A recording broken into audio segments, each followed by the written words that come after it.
This is Abe Friedtanzer from Awards Buzz, and I'm very excited to be speaking with Donna Lynne Champlin about The Perfect Couple. How are you? I'm doing great. How are you? Good, good. I feel like this role has to be a great way to channel some anger you've wanted to get out in your own life. You know what's funny is when my husband watched it, he was just like, "That's just you on a bad day." And he was like, "What acting was involved?" He was like, "That's just you when you're mad about something." And I was like, "Yeah, but I got to be mad all the time." There's a little bit of accent work also involved, especially because there's a lot of very colorful characters, but this is like the most pronounced accent we get from anybody on this show. Yes, yes. It's well, I mean, credit where credit is due. We had a wonderful dialect coach and but I had an ace in the hole because my whole family's from Fall River, Massachusetts, which is a very particular accent. It's not Boston. It's more Rhode Island. But we were doing a read through and I went up to Joel and I was because I knew Joel from the Broadway community. He was the dialect coach on Come From Away and everything. So I was like, "Hey, who are your natives? Who's doing the native stuff?" And he was like, "What do you mean?" I said, "Well, if my mom was saying this, she'd be like, the nearest were purple and had a pierce." Like I was like, "How can you not?" And he was like, "Hold, please." So that's kind of how the accent happened. And then we actually had my mom kind of on speed dial, and we would call her every once in a while and be like, "Hey, Ma, say this out loud." Right. Well, I'm glad for the specificity because you will not have guessed, but I'm from Massachusetts, but as you can hear, not from Fall River or Hyannis or anywhere, not, just from outside of Boston enough that I sound like, for all intents and purposes, a normal person. Right, right, right. Yeah, it's my people are like, Somerset, Orange, Fall River, that other side of the bridge. Well, it's certainly very entertaining, and I think it adds to the authenticity of the character because this show is a drama, but there's a lot of comedic elements. How did you read it when you first found out about it? What did you think it was? Well, it's interesting because my Detective Nikki Henry is the only character that's not in the book. The character that's in the book it's based on a male character, Nikki the Greek, who's like this big, tall, womanizing, dude. And so on the one hand, we had a lot of freedom to do whatever we wanted with it, but also it was slightly terrifying because everybody else had a specific roadmap and a blueprint. And so I remember at the read through, I kind of raised my hand and I was like, I'm just curious about comic tone. Like, is this Knives Out or is this like the piano? Because I don't want to be thinking it's, Knives Out and then find out everyone's doing their best independent movie performance. And I'm out there like twirling my mustache. So it was really interesting. Suzanne Bier, who I'd worked with already in First Lady, she's awesome. God, she's great.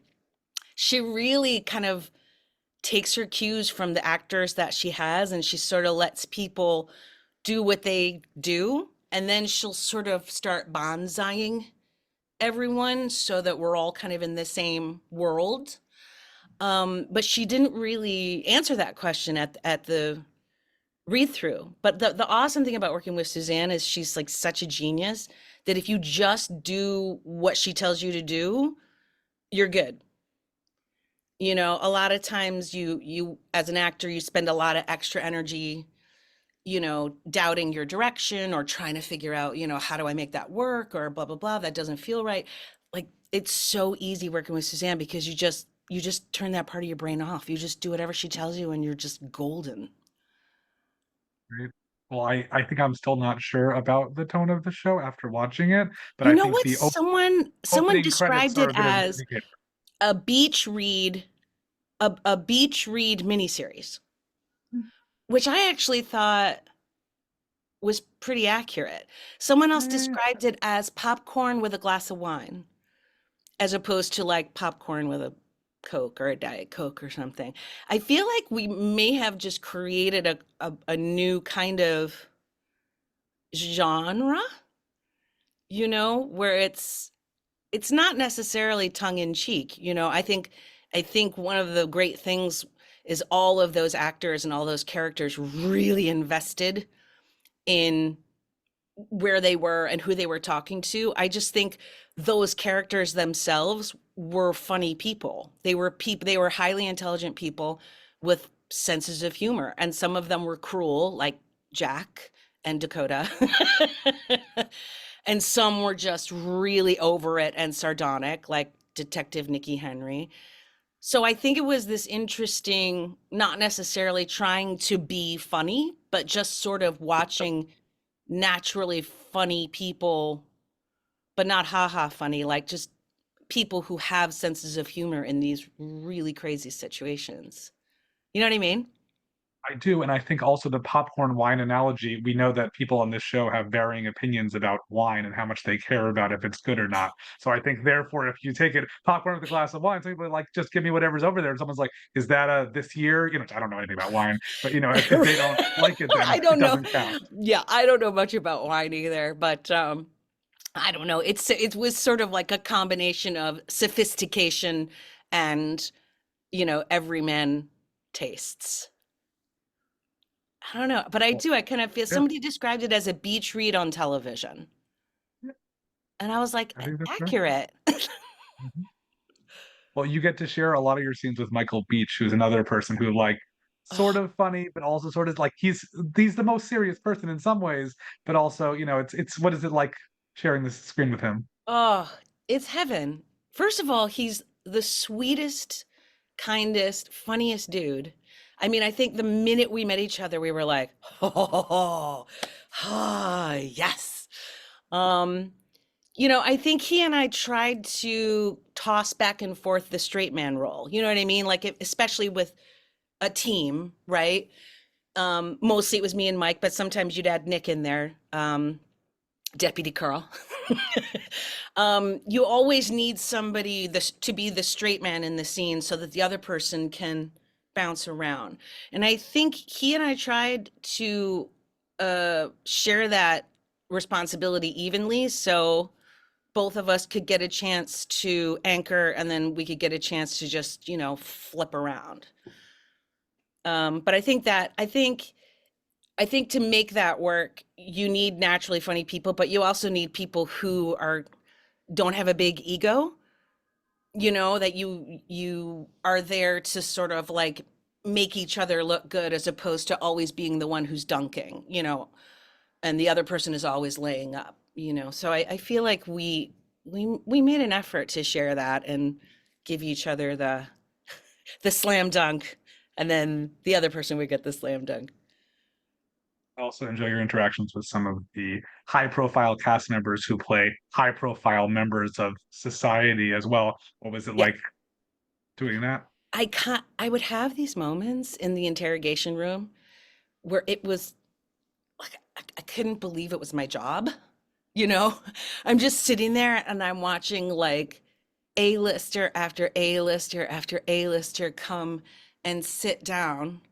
And they all had different processes and they all had different ways of working and they all had different ways of communicating with Suzanne. And it was just like a master class every day.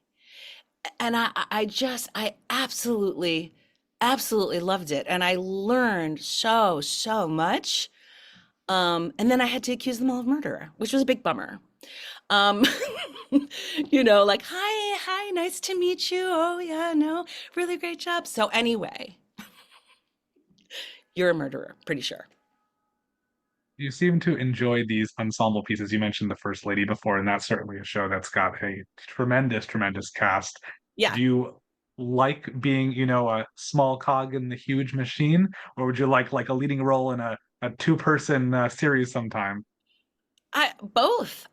Honestly, I feel like because I'm from the theater. My roots are in the theater. I've had a Broadway, off-Broadway career, regional for decades before I even started TV and film work with Crazy Ex-Girlfriend. And so, there is a camaraderie, there is an ensemble aspect in the theater where it's fun to share the glory, but it's also fun to share the responsibility too. Like, not one person is taking the blame, but not one person is taking the kudos. Um, but I do also, there's part of me that would love to, carry a show or do, a two-hander.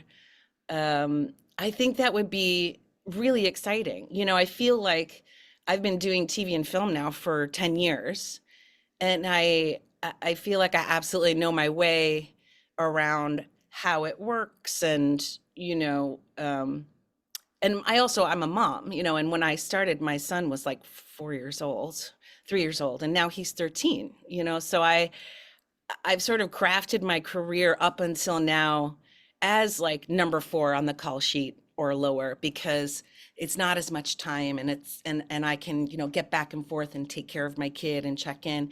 And now that he's older, I feel like it wouldn't be such a big deal if I had more of a time commitment at work. So both. I like that answer. I Yeah. also talked to Scott Michael Foster recently for another project and had to mention Crazy Oh, Ex-Girlfriend because I don't know who would ever do an interview with somebody who's been on Crazy Ex-Girlfriend and not talk about Crazy Ex-Girlfriend. He has very fond memories. He said it's been also a great experience since the show, just coming back and doing sort of reunion shows and that kind of thing. I don't have a good question, but tell me something good about Crazy Ex-Girlfriend and how it's stuck with you. well, we still have a text thread, a group text thread from like 2015. So I it's weird because we're constantly in touch, all of us, like every day. You know what's funny about Scott is when he came on the show, I don't know if he mentioned this, but he came on the show, I think 2 years in, and I think he expected it to be, oh, I'm coming in on this express train and it's going to take me a while to, like get to know everybody. And then like he didn't know that like we were just theater camp on a budget over there.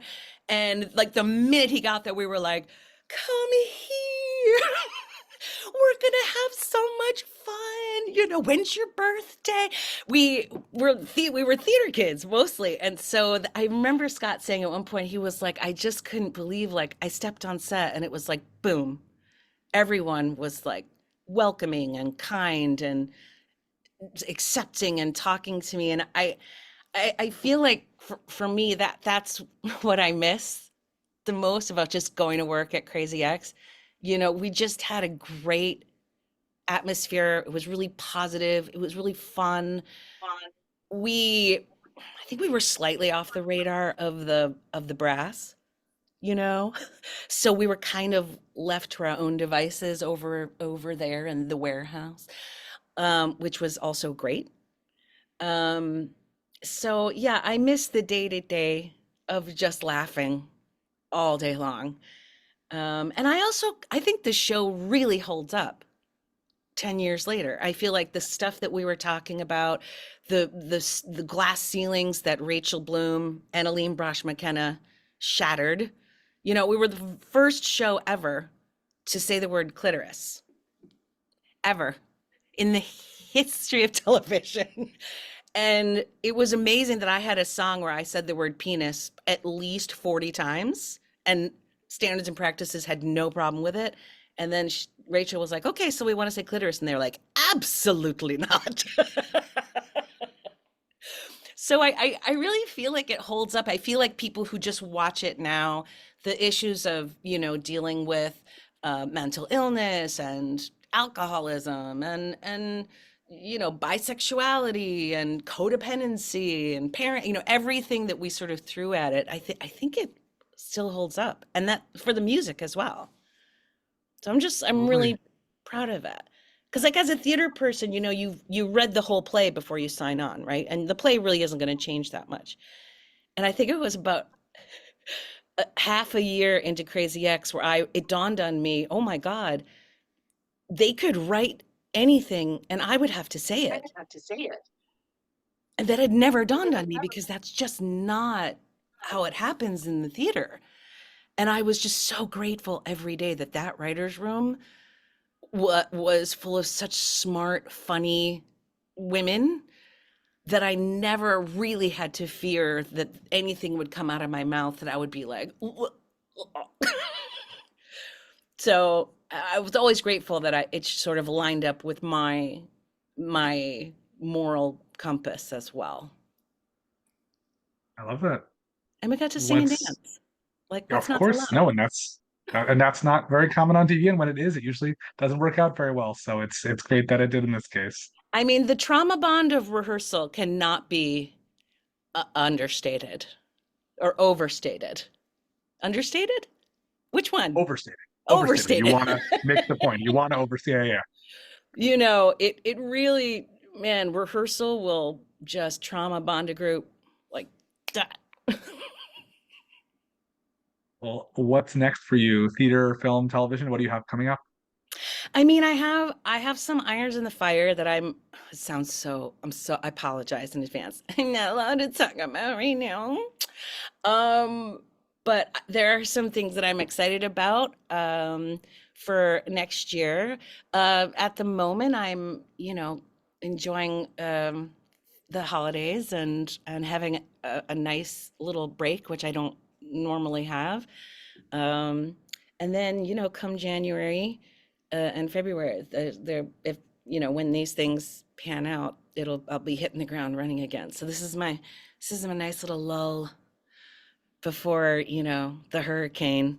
But I'm having wonderful. I mean, The Perfect Couple has been such an incredible opportunity for me because most of the stuff that I've done has been a bit nichey, the demos for Crazy Acts or Feel the Beat or, have been another period, they're very specific.